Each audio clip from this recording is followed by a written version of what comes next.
Praise God. Isa pong pinagpalang umaga sa bawat isa sa atin. Amen. Pagkasabi nga po yun sa katabi mo, pinagpala ang Diyos. Bago po tayo mag-aral ng salita ng Panginoon, tayo po muna ay lumukot at lumikit, tayo po manalangin. Amang banal, maraming salamat sa oras na ito. E pinagkalong sa amin, Lord, for us, Lord, to worship you. At Panginoon, dalangin namin sa aming pag-aaral ng iyong salita. Ang banal mong Espiritu ang siyang malayang bumilos. Panginoon, gisingin mo ang bawat kaluluwa na naririto, Panginoon. Lord, ikaw ang magpahayag. Ikaw ang siyang mangusap. And right now, anumang gawa ng kaaway, aming minawaksik sa pangalan ni Jesus. And the spirit that gives disturbance, we cancel it in the mighty name of Jesus. Espiritu ng walang interes sa salita ng Panginoon, kami itong tinataboy sa pangalan ni Jesus. Espiritu ng pagkaantok, umayos ka sa pangalan ni Jesus. Lord, let your word, O God, be revealed this morning. Ikaw nga po ang makita, maitaas at maparangalan sa pangalan ni Jesus. Amen. Amen! Praise God! Hallelujah! Basahin po natin ang aklat ng Psalms chapter 5 verse 12. Sabi po, surely, Lord, you bless the righteous. You surround them with your favor as with a shield. Sa Tagalog po, pinagpala mo, O Yahweh, ang mga tao matuwid at gaya ng kalasag, protektado sila ng iyong pag-ibig. Amen. Sa umaga pong ito, isa po sa ipapahayag ng Lord is kung paano nga po ba tayo magkakaroon, amen, ng pabor mula sa ating Panginoon. Paano po ba tayo magkakaroon ng pagpapala, amen, na hindi lang galing sa mundo, kundi galing sa mundo, kundi galing sa ating Panginoon. Sabi po sa verse na binasa natin, mga kapatid, surely, yun yung first word. Ibig sabihin, sigurado, panigurado. Amen? Lord, you bless the righteous. Pinagpala mo ang taong matuwid. Ibig sabihin, kapag ang isang tao ay matuwid, garantisado na merong pagpapala na galing sa Panginoon. Amen? Sabi nga po niya, protektado sila ng iyong pag-ibig. Ibig sabihin, mga kapatid, kung ang isang tao ay hindi matuwid, mati, do not expect favor from the Lord. Do not expect blessing from the Lord. But if you are righteous, kung ikaw ay namumuhay ng merong katwiran, hingin mo anuman sa Panginoon at ito'y kanyang ipagkakaroon. Bilang isang tao, mahirap mamuhay ng may katwiran kung hindi natin ginagawang Diyos ang ating Panginoon. Pwede kasi nagawin natin tagapagligtas ang ating Panginoon. Damuhin natin siya, pero hindi lahat. Kung kaya, ano yung nauuna? Nauuna lagi yung sariling kagustuhan kaysa sa kagustuhan ng Panginoon. Nauuna lagi yung desire ng puso natin, ngunit hindi na natin hinahanap ano ang desire ng puso ng ating Panginoon. Kung titignan po natin sa Proverbs chapter 8 verses 34 to 35, ang sabi niya po ron, mapalad, amen, ang taong sa akin ay nakikinig. Pakisabi nga po sa katabi, nakikinig ka ba? Kasi kung hindi ka mapalad. Sayang. Sa akin ay nag-aabang at palaging nakakinig. Amen? Pagkat ang makasumpong sa akin ay nakasumpong ng buhay at ang kalooban ni Yahweh ang kanyang nakakamtan. Amen? In English po, for those who find me, amen, find life and receive favor from the Lord. Amen? Blessed are those who listen to me. Amen? Waiting daily at my doors, waiting at my doorway. Pinagpala ang mga nakikinig sa Lord at naghihintay sa Panginoon at hinahanap ang Panginoon. Now, the question is, do you want to be blessed? Say amen if you want. Gusto po ba natin pagpalain? Amen? Amen. Yun po ang susi. Hanapin ang Panginoon, makinig sa Panginoon, amen, at hintayin ang Panginoon. Minsan kasi tayo ay nagmamadali. Ang prayer natin, ginagawa natin rap para tapos agad. Pero tayo ba'y nakinig sa Lord? O sinabi lang natin yun, Lord, kailangan ko ng ganito, kailangan matapos to, Lord, kailangan ganito, kailangan ganito. Amen, tapos na. Pero hindi na natin hinintay kung ano yung gustong ipagawa sa atin ng Panginoon. Amen. Kung sabi nga po dito sa mundo, wala nang libre. Sabi nila, lahat na lang may bayad. Pero alam niyo po ba, pag sa Panginoon, kapag tayo sumunod sa Panginoon, lahat meron pang reward. Kung tutusin, hindi na natin kailangan maghingi sa Lord ng reward para lang siya sundin. Kasi siya'y Diyos na. Ibig sabihin, may reward man o wala, dapat mong sundin. Kasi siya'y Diyos ng mga Diyos. But because our God is a blesser, binibigyan niya po tayo ng pagpapala. Kapag tayo sumusunod, binibigyan tayo ng reward. Amen? Sa mga magulang po na naririto, kapag ang inyong pong anak ay kasunurin, laging nakikinig sa inyo. Hindi mo ba, kapag meron silang hiningi, gusto natin maibigay natin agad. Ganun po higit lalo ang ating Panginoon. Actually, higit pa po. Bakit po? Hindi pa man natin hinihingi, pero tayo na ay namumuhay na may katwiran, ibinibigay na ng Lord ang iyong pangangailangan. Sabi nga po, Matthew 6:33, seek ye first the kingdom of God, amen? And all these things shall be added unto you. Sabi po, no? Lagi po natin niyang alam. Lagi natin narinig. But the question is, ina-apply po man natin. Kasi po, kung hindi natin ina-apply, magiging baliktad po yun. Seek ye first your needs, and your needs will not follow and will not be added unto you. Kapag hindi mo inuna ang Panginoon, asahan mo na ang mga pangangailangan, ang mga pagpapala ay lalayo sa iyo, kahit habulin mo pa. Pero kapag inuna mo ang Panginoon, ang pagpapala, ang grasya, ang pabor, ang hahabol sa iyo. Minsan ang tao mahilig gumawa ng unnecessary efforts, unnecessary sacrifices. Nagpapakahirap ka, iginagapang mo para makuha mo yung gusto mo, yung pangangailangan mo, pero hindi mo pa makuha. Bakit? Kasi yun na yung kinuuna mo. Hindi mo na kinuuna yung dapat unahin. First things first. Seek first the kingdom of God. Pero dahil ang tao, amen, ay merong worry, dahil ang tao ay hindi ganon, nagdatrust sa Lord, naglilid sa own understanding, kumikilos ng ayon sa kanyang sariling kakayaan. Kaya ang nangyari, napapagod ka, nahihirapan ka, at hindi mo pa nakukuha yung hinihingi mo, yung hinahanap mo, yung kailangan mo. But when you walk righteously, ikaw ay namuhay ayon sa kalooban ng Diyos, hindi sa kaparaanan mo, kundi sa kaparaanan ng Diyos. All these things shall be added unto you. Kung gusto po natin ma-experience ang pabor ng Panginoon, kung gusto po natin ma-experience ang pagpapala ng Panginoon that we cannot comprehend, simple lang po ang sinasabi ng Biblia.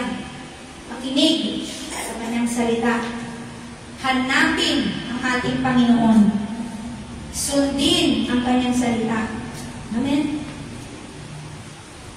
At name it, anuman ang ating hingin, ito ay ating makakamit. Bakit? Tapat po ang nangako. Kung tayo po, maraming beses na tayong naloko ng tao, maraming beses na tayong napangakuan, pero napako, sa Panginoon hindi po. Anong pangako ng Panginoon ang hindi niya tinupad sa ating buhay? Minsan hindi lang natin nakakamit kasi hindi natin ginagawa yung dapat natin gawin. Pero nung oras na ito'y sumunod, kailan hindi ginawa ng Lord ang kanyang pangako? Sa akin mga kapatid, personally, isang patotoo, maraming mga bagay ang pinabibitawan sa akin ng Lord. Maraming bagay ang pinapasuko sa akin ng Panginoon. At gusto niya, ito ang gawin mo. At first, mahirap. Mahirap sumunod sa Panginoon kung tayo ay namumuhay sa sarili nating kagustuhan. Kung tayo ay gusto natin yung sarili nating plano, yung sarili nating pangarap. Pero kapag tayo po ay sumunod sa pinapagawa ng Panginoon, ay testify mga kapatid, manggugulat ang Panginoon kung paano niya ibigay ang mga pagpapala na hindi mo pa hinihingi sa Kanya. Amen? Na kung titignan ng mundo, parang ang imposible naman. Pero walang imposible sa Panginoon. The very key, tayo ay lumakad ng merong katwiran mga kapatid. Tayo ay lumakad ng merong kabanalan. At hindi natin kaya iyon kung wala ang banal na Espiritu. That's why it's very important na tayo po ay laging connected sa banal na Espiritu. Dahil the moment na hindi na po tayo konektado sa banal na Espiritu, iba na po ang kumukonect sa atin. Parang sa Bluetooth speaker na po yan. Isa lang yung device na pwedeng kumonect dyan. Ganun din sa buhay natin mga kapatid, isa lang ang pwedeng maghari sa iyo.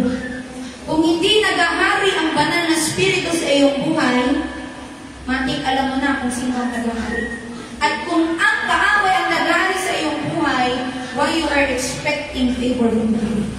Mga kapatid, alam niyo po, lahat ng bagay na ating ginagawa, iniisip, sinasalita, all of those things has a consequence. Amen? Depende po sa ating desisyon na ginagawa. Like for example, nag-decide ka na hindi ka na lang makikinig sa preaching kasi wala dinutip.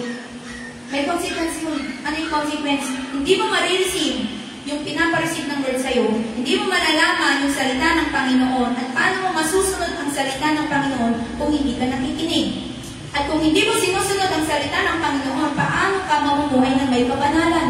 At kung hindi ka namumuhay ng may kabanalan, paano ka makaka-receive ng favor, ng blessing from the Lord? Amen? Sa simpleng hindi ka nakinig, ang dami nang nawala sa iyo. Akala mo parang okay na naupo sa church, tapos na yun. No? Kasi kahit linggo-linggo po tayo umupo sa ating upuan, pero hindi tayo nakikinig ng salita ng Panginoon at hindi natin ina-apply. Ang ganadala mga kapatid, yung buhay natin noon, buhay pa rin natin hanggang ngayon. Walang pagbabago. Yung kahirapan mo noon, kahirapan mo pa rin hanggang ngayon.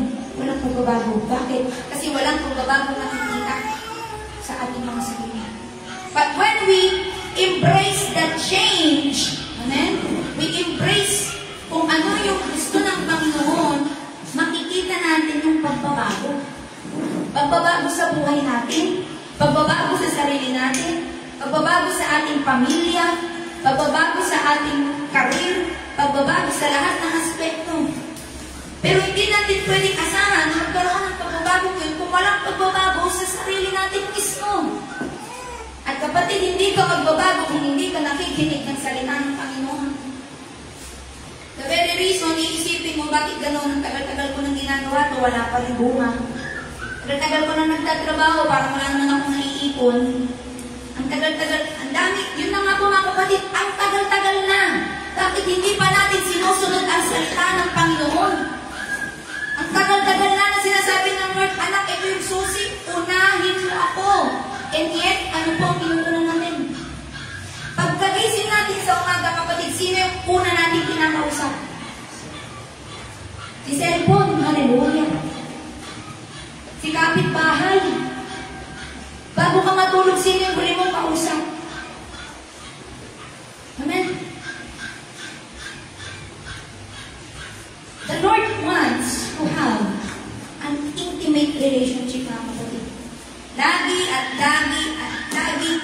hinahabok ang Panginoon. Anak, personal na relasyon ang kailangan ko. Hindi yung pag-attend mo sa church lang. Hindi lang tuwing Sunday ang pagiging Kristiyano, mga kapatid. Minsan hindi lang buong Sunday. Yung oras lang na nasa loob pa sa church, yung ginagawa ko pagiging Kristiyano. Pero gusto ng Lord, hallelujah, every single day, hanapin natin siya. Hindi yung hanapin mo lang yung kaya niyang ibigay. Hallelujah.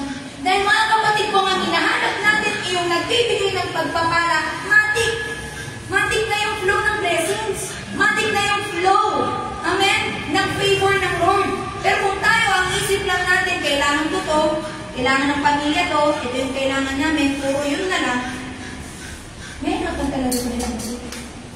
Again, kahit igapang mo pa yan, para lang makuha mo yung hinihingi mo, pero hindi ka na naghahanap sa presensya ng Panginoon, mahirapan ka. Matatagalan lang mo makuha. Mga kapatid, tayo ay namumuhay sa mundo, meron tayong pangangailangan, given. Bilang isang Kristiyano tayo ay pinagpala. Bakit? Meron tayong Diyos na magbibigay sa atin ng ating pangangailangan. Pero, merong pero kasi. Hindi pwede na hindi tayo nahingi sa Lord na, Lord, baka naman, pwedeng ganito, pahingi kami ng ganire, kailangan namin ng ganito, gusto ko, Lord, ng ganito. Pero yung gusto ng Lord ay hindi natin ginagawa. Grabe yun. Ang gusto po ng Panginoon, mga kapatid, sundin mo ang kalooban niya at siyang magbibigay ng pangangailangan. Amen. Paano po natin makakamtan ang mga pagpapalang inilalaan sa atin ng Panginoon kung masyado na tayong focus sa alalahanin sa buhay? Na ay, kailangan isa sa akin. Ay, kailangan namin sa trabaho. Binigyan kami ng quota ganito. Ay, sa school, kailangan namin ganitong requirements. Ay, sa ganito, kailangan ganyan. At yung isip mo, yung effort mo, yung oras mo, nilaan mo na lang doon. Hindi mo inuna ang Panginoon. Mahirapan po tayo mga. Maraming beses po na na-experience ko siya na the moment na sinunod ko ang Panginoon, maraming beses siyang nagbibigay ng mga bagay na kahit hindi ko hiningi. Favor. Alam niyo po, na testimony, sa grasya po ng Panginoon, ako pinakapagtapos ng kolehiyo. Business Administration po ang aking unang kurso. And then after that, ako po'y nakakuha ng teaching units. Maraming beses po na dahil sa pressure sa buhay, gusto nga talagang magtrabaho. Pero iba po ang pinapatrabaho sa akin. Mahirap po ang isuko mo ang iyong sariling pangarap at pangarap mo sa pamilya. Pero mas mahirap kung hindi ka lalakad sa pinapagawa ng Panginoon. And the moment po, mga kapatid, na talagang ipinagkatiwala ko sa Lord ang aking buhay at ang aking pamilya, na Lord, hindi mo man maunawaan sa ngayon ano yung plano mo. Lord, hindi mo man makita pa sa ngayon, pero magtitiwala ko sa iyo. The moment po na nagsuko ako ng buhay sa Lord, palagi niya pong pinapakita na siya yung tapat na nangako na magbibigay ng lahat ng iyong pangangailangan. Na minsan gagamit pa siya ng mga tao, minsan hindi mo pa kilala personal, at gagamitin sila ng Panginoon para ikaw ay pagpalain. Gagamitin sila ng Panginoon para sa katagunan ng iyong pangangailangan. Ano yung point, mga kapatid? Kapag may pinapagawa ang Lord, sundin mo kasi siya ang bahala sa iyo. Pero kapag kakalabanin mo ang pinapagawa ng Lord, sinasabi ko sa iyo, ikay mahihirap. ang tao, ang hirap, gusto ata lagi nahihirapan. Bakit? Kasi hindi sumusunod. Pero kung tayo po ay susunod, mga kapatid, asahan po natin, our answers, our prayers, our questions will be answered. Amen? Kung titignan po natin ang buhay ni Joseph, Joseph the Dreamer, siya po'y binigyan ng pangako ng Panginoon through his dreams. Pinakita na sa kanya ano yung pangako, ano yung ibibigay sa kanya, ano yung pagkakaroon sa kanya. And yet, puro taliwas yung nangyayari. Binenta siya ng mga kapatid niya, nakulong siya sa kasalanan hindi niya ginawa, pero siya'y nanatiling tapat. Siya'y nanatili na merong puso na nagtitiwala sa Panginoon na, Lord, kahit hindi ko pa nakikita sa ngayon, ako'y nagtitiwala na gagawin mo ang iyong pangako. And ano pong nangyari? Fast forward, siya po'y naging pangalawa sa Pero na pinakamakapangyarihan, amen, sa bansa. Grabe po, no? Wala siyang royal blood. Hindi siya kadikit ni Pero noon. Hindi siya mayaman. Pero paano siya naging gobernador? Paano nangyari yun? Eh, yung iba nagpapakahirap lang para magkaroon ng ganong posisyon. Ano yung ginawa niya lang? Nagtiwala sa Panginoon at sumunod sa Panginoon. Favor. Another thing, David. Kung titignan natin si David, isang binatilyo lang na hindi katangkaran, pero naging hari. Paano nangyari yun? Again, favor. Isang pinatilyo na hindi naman mayaman, hindi galing sa maraming pamilya, isa lamang pastor, nagpapastol ng tupa ng kanyang tatay. Yun lang yung ginagawa niya. Pero ano po yung edge? Siya ay may tiwala sa Panginoon at sumusunod sa kalooban ng Panginoon. Real quick, naging hari. Hallelujah. Alam niyo po mga kapatid, kung gusto natin mamangha sa blessing at favor ng Lord, simple lang. Pagtitiwala at pagsunod sa kanyang kalooban. Hindi pwede kasi nagtiwala ka lang, hindi ka naman sumusunod. Na, ay, kaya ni Lord yan, oo, naniniwala. Pero hindi ka sumusunod sa kalooban niya. Wala rin. Ang gusto ng Lord, anak, gawin mo to, gawin mo agad. Anak, bitawan mo yan, bitawan mo. Kasi kung yung pinapabitawan sa'yo ay hindi mo bibitawan, paano makukuha yung hinihingi mo? Hinihingi mo sa Lord, meron kang hinahawakan na gusto niyang bitawan mo, di mo binibitawan. Paano mo marireceive? Amen? Yung blessing ng Lord, paano marireceive? Yung favor ng Lord.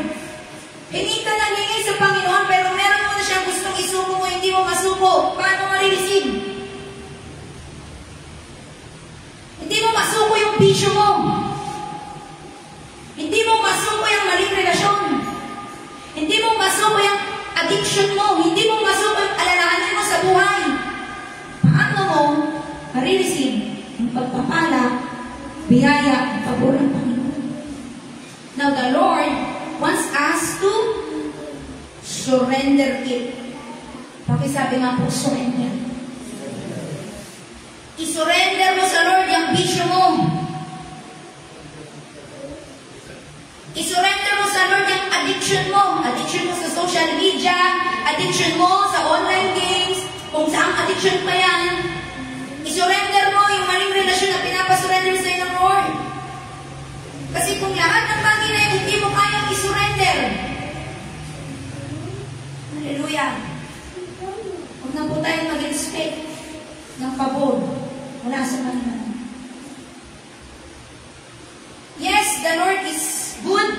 Sabi nga po sa kanyang salita, sa Kawikaan, amen, in Matthew rather, Matthew chapter 5, verse 45.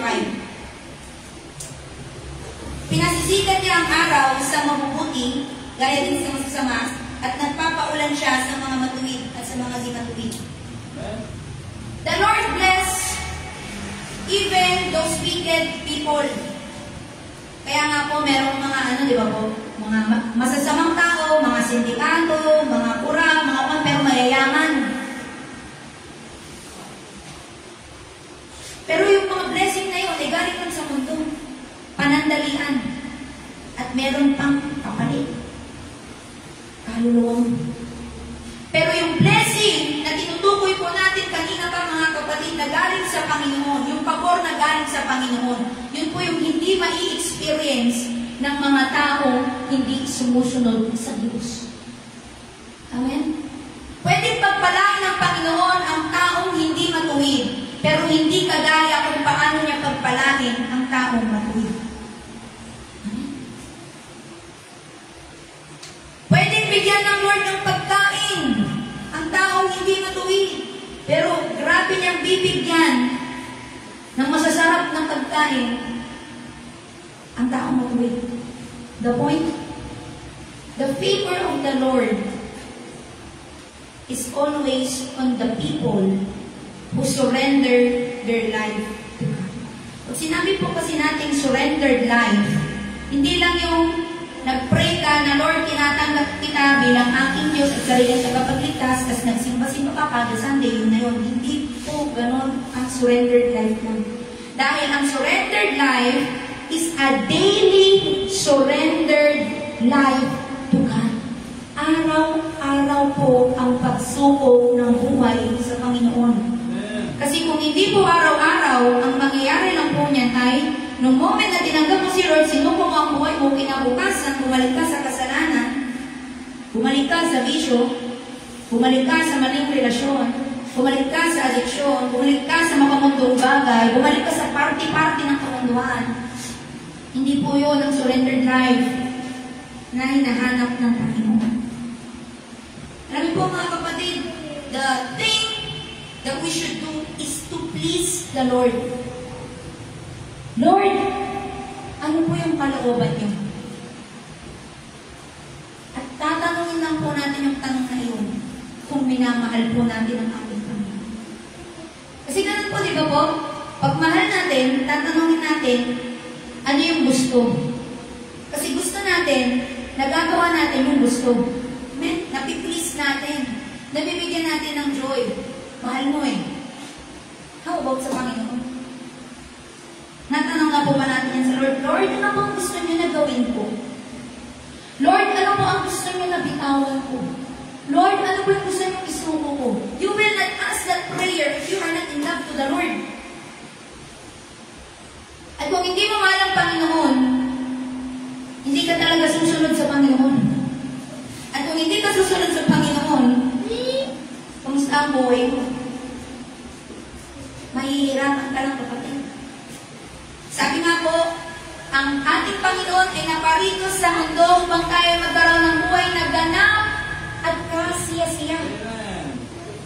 Kung hindi masaya ang buhay mo, hallelujah. Kung hindi paganap ang buhay mo, kailangan maging Diyos ang ating Panginoon sa ating buhay para mapangit natin. Ang ating pong kaligayahan ay hindi lamang po dapat nakabase kung gano'ng kakapal ang karir natin. Maraming blessing na tinatawag hindi lamang sa pinansyal. Yung pabor na mula sa Panginoon, na yung mga kasamahan mo nagkaroon ng sakit, ikaw lang yung hindi. Wow! Yeah, there is something special in you. There is something special favor in you. But there is someone who is special that is in you. Ngayon, mga kapatid, ang gusto ng Lord ay sumunod sa Kanya. Siya na bahal. One sentence, yun ko'y good. Sumunod ka sa Panginoon at siyang bahala. Minsan ang tao ay nagpapakahirap, nagpapagal, nagpapapagod, human effort, Pero wala pa rin. But why don't you try to surrender your life to God? I mean, seriously. Hindi yung, Lord, sinusurrender ko yung life ko, tapos na. Pero hindi mo binitawan yung pinapabitaw. Bumabalik ka pa rin sa dapat tinatalimuran. Ang tayo pwedeng madapa. Pero yung madapa ka, nang paulit-ulit, araw-araw, hindi na yung pagkakadapa. Desisyon na yung kapatid.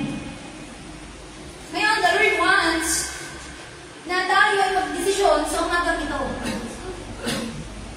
Try to reflect. Self, ano ba gusto mong buhay? Yung buhay na masagana, masaya, o yung buhay na kailangan mong magpagal para lang makuha yung gusto mo, pangangailangan mo? Siyempre, mati, sasabihin natin, doon sa buhay na masagana, masaya. Kanina pa po natin pinag-usap ang salita ng Panginoon. Ano yung susi doon? Makinig sa kanyang salita. Hallelujah. At sumunod. Amen. Huwag na po tayo magtaka mga kapatid kung bakit paulit-ulit kang nagpipray. Isang dekada mo nang pinipipray, wala pa rin. Kasi hindi mo ginagawa yung pinapagawa ng Lord. At hindi mo tinitigil yung pinapatigil sa iyo ng Lord. Pwede natin itago yung mga bagay na yan, pero hindi natin matatago sa Panginoon. Maaaring hindi alam ni pastor, pero alam ng Panginoon. And so, we will face the consequence of everything. Everything na ginawa natin decision sa buhay. Pinasok mo yan, ayaw mong iwanan yan, ayaw mong itigil yan. Free will mo. But do not expect again the favor that comes from Him. He will bless you. Yeah? Ganun siya. Ipagpapalain ka pa niya rin kahit hindi ka sumusunod sa Kanya. Pero mahihirapan ka muna. Bakit? Kasi nananangan ka sa sarili mong karunungan. Nananangan ka sa sarili mong kakayahan. To your own knowledge, to your own skill, to your own effort. Pero kapag tayo po'y sumunod sa salita ng Panginoon, kapag tayo po'y sumunod sa pinapagawa ng Panginoon, at kapag tayo nag-surrender ng buo sa ating Panginoon, He will give not just only our needs, but even our wants.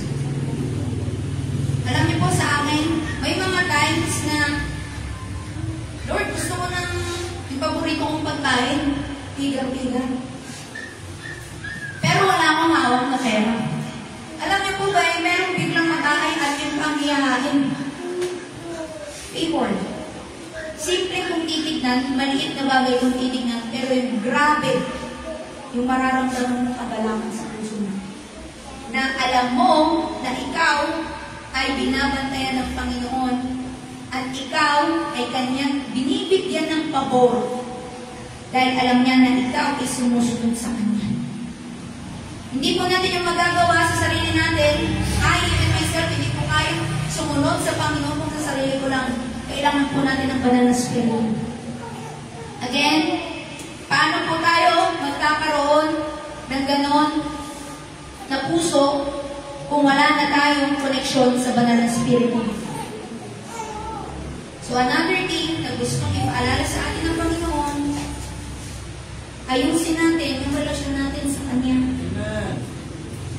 Kasi kung hindi ayos ang relasyon natin sa ating Panginoon, hindi mo kaya magsuko, sabi ko na, hindi mo kaya na mabuhay na may kabanalan. Bakit? Hindi ka na-in-love eh. Hindi ka in-love sa Lord. Kaya mahirapan ka. Matik, kapag hindi ka na-in-love kay Lord, kanino ka na-in-love? Amen? Alam na po natin yan. Ngayon ang tanong ko, mananatili po ba tayong ganyan? Ang tao, binigyan ng Lord ng free will. But the Lord loves us so much na gusto niya tayong paalalahanan. Na kapag hindi hindi na tayo nasa sentro ng kalooban ng Panginoon, pwede tayong mapahamak. Or should I say, mapapahamak talaga tayo. Tinutukoy po dito ang kapahamakan ay hindi lang dito sa mundo na mapahamak ka, madisgrasya ka, magkasakit ka, maksidente ka.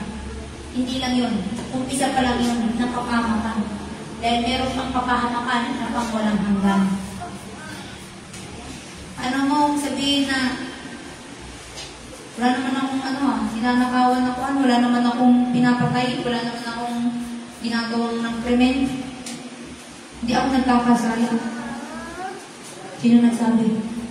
The moment na hindi ka nanalangin, pagkagising mo, bago matulog, nagkasala ka na.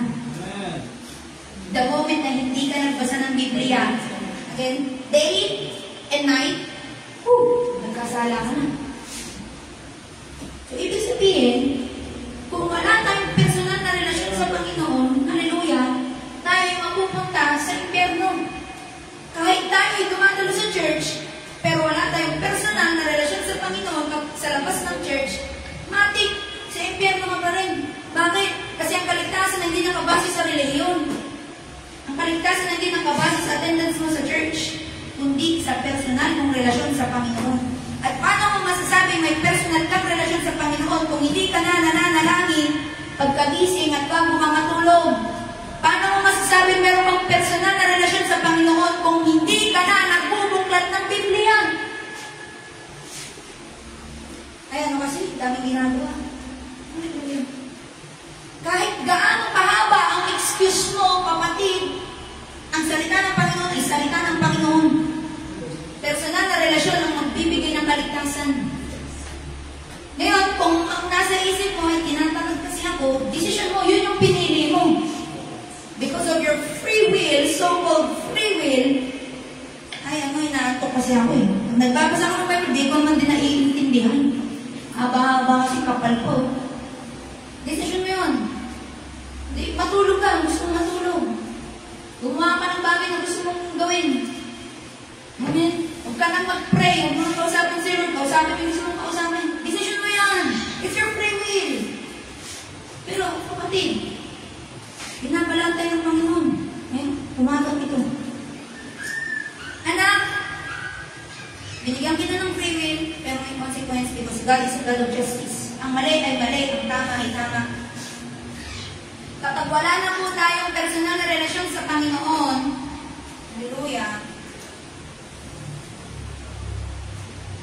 kawawa po ang kaluluwa ng tao.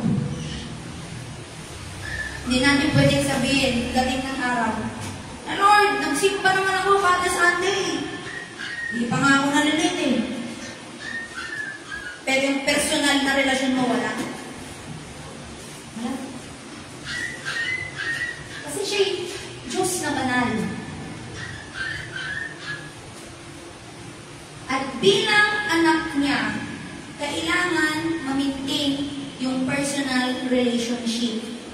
Ngayon, kung ibang relationship ang inaalagaan mo at pinapabayaan mo ang relasyon mo sa Panginoon, kawawa ang kaluluwa, kapatid. Kasi, isa lang yan eh. Anong relasyon ang aalagaan mo? Relasyon mo sa Panginoon o relasyon mo sa bisyo mo? Relasyon mo sa Panginoon o relasyon mo sa mundo? Hindi pwedeng dalawa. Huwag po tayong maging timer, mga kapatid. We should be faithful to the one who is faithful. Pag si Lord lang. Hindi yung si Lord, tapos pag Monday may schedule ka, bisyo muna ako, magkadit muna ako, makipag-ano muna ako, dito muna ako sa mundo, ito muna priority ko. Hindi pwede ganun. Isa lang. Si Lord kung si Lord. Pero kung hindi si Lord, kapatid, kawawa. Kawawa kaluluwa. Praise be to God. Dahil hindi siya nagsasawa na magpaalala. Praise be to God. Dahil hindi siya nagsasawa na kumatok sa ating mga puso. Praise be to God. Dahil hindi siya nagsasawa na mag-antay at mag-antay at nang mag-antay sa iyo. Sa mong pagsuko sa Kanya. Salamat sa pag-ibig ng Lord. Sabi nga po, no, minahal na tayo ng Lord kahit di pa natin siya minamahal. Actually, hindi tayo nga mahal-mahal. Lahat ng tao. Bakit? Sabi nga sa Biblia, ang lahat ay nagkasala. Kung nagkasala ka, mahal-mahal ba? Hindi. Pero dahil mahal na mahal tayo ng Lord, handa siyang kalimutan yun.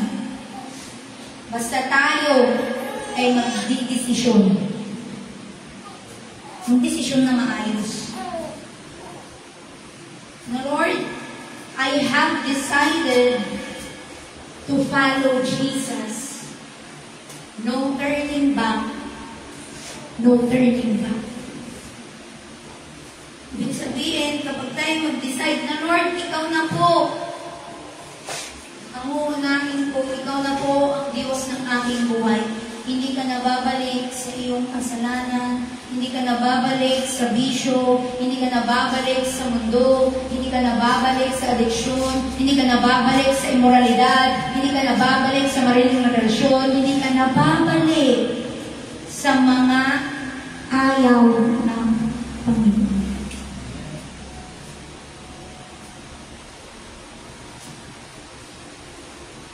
At hayaan po natin ang ating puso at isipan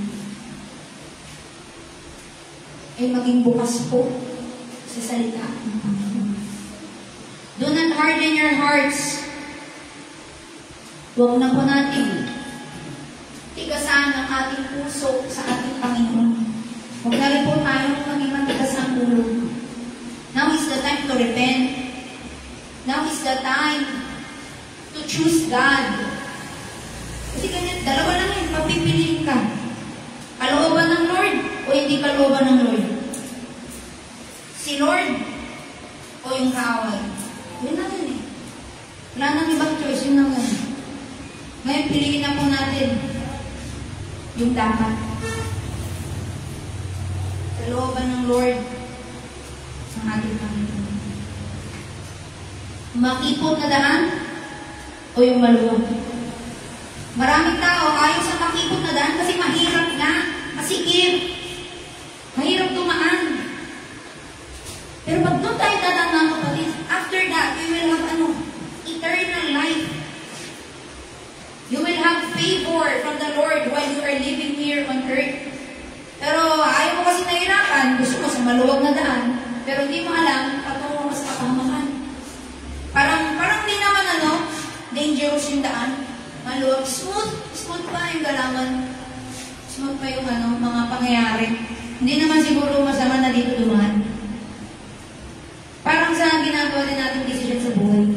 Hindi naman mukhang masyadong kasalanan kung ginagawa namin. Hindi naman siguro masyadong okay lang siguro doon kasi syempre 2025 na. Modern age na. Pero kapamakan. Mga kapatid, hallelujah. Let's just surrender our life to God. Follow His words with the help of the Holy Spirit and be amazed on how He will move in our life. Tingnan po natin kung gaano katapat ang ating Panginoon. Na kahit hindi tapat ang pamilya mo, hindi ka tapat, personal sa Panginoon, pero hindi niya hinahayaan na ikaw ay mapahamak ng lubusan. Hindi niya hinahayaan na ikaw ay magutom. Hindi niya hinahayaan na ikaw ay magkasakit ng walang gamutan. Hindi niya hinahayaan na ikaw ay maaksidente na hindi ka niya tutulungan. Ganun katapat ang Lord kahit hindi tayo tapat. And that's why this morning,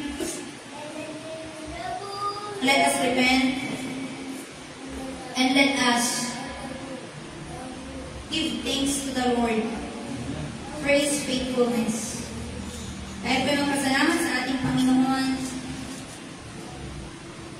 na siya yung Diyos na hindi tayo iniiwanan kahit kaiwan-iwan na tayo.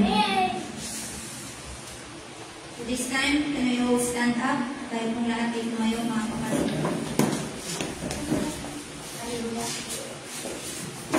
As you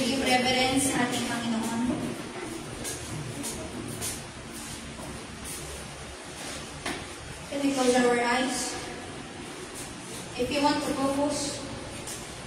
Kasi madidistract ako nito. Close your eyes and bow your heads. Bilang pagbibigay respeto sa ating banal na Diyos. Sa oras na ito, tayo manalangin sa ating Panginoon. Before we sing the worship song, humingi muna tayo ng tawag sa Lord. Na Lord, patawad. Ito na naman, humingi na naman ng tawad, Lord. Sa paulit-ulit na nagagawa ko sa Lord. Now is the time to repent. Lord, patawad kung hindi ikaw yung nauna namin. Come on, be open to God. And Lord, patawad kung kami nagkakasala, kung ikay aming nakakalimutan, Panginoon, patawad. Kung hindi kami nakikinig sa iyong salita, hindi namin binabasa ang iyong mensahe, hindi namin sinusunod ang salita, Lord, patawad. And as we come into His presence, let us worship God. Lord, gusto namin alalahanin lahat ng katapatan mo sa aming buhay. Tulungan mo kami, Banal na Espiritu, na sumunod sa iyong kalooban. Tulungan mo kami, Banal na Espiritu, na sumunod sa iyong salita. So right now, people of God, let us worship the Lord. Be ready for the transformation that God will give to us. Ready your heart to, Panginoon, ito yung puso ko. Panginoon, yung puso ko pagod na. Panginoon, yung puso ko mabigat na. Lord, I just want to surrender everything unto you, O God. Hayaan mo, Panginoon, na ikaw ay aming papurihan sa iyong katawan. Hallelujah. Every mouth, every heart, sing this worship. Katapatan mo, O Diyos. Hallelujah.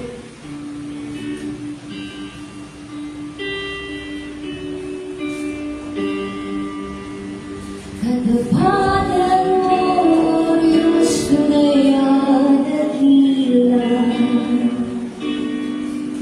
Ang pag-ibig mo'y wagas at walang kapantan.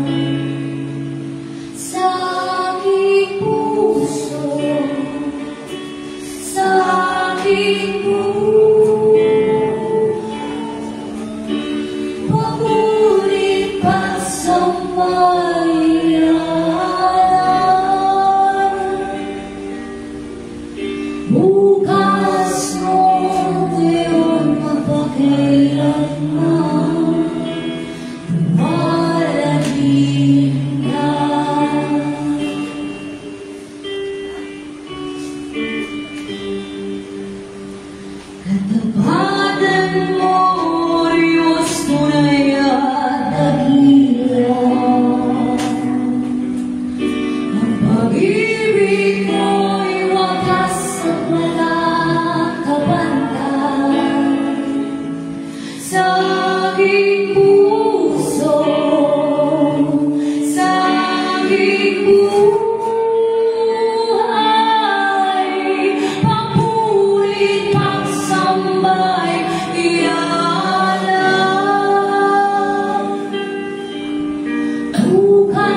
Reminisce the Pagpatan mo, Diyos.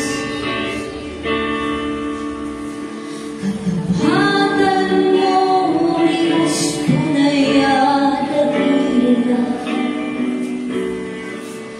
Ang pag-ibig mo'y wagas at walang kabatan. Sa aking puso, sa aking puso,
pag-ibig na wagas.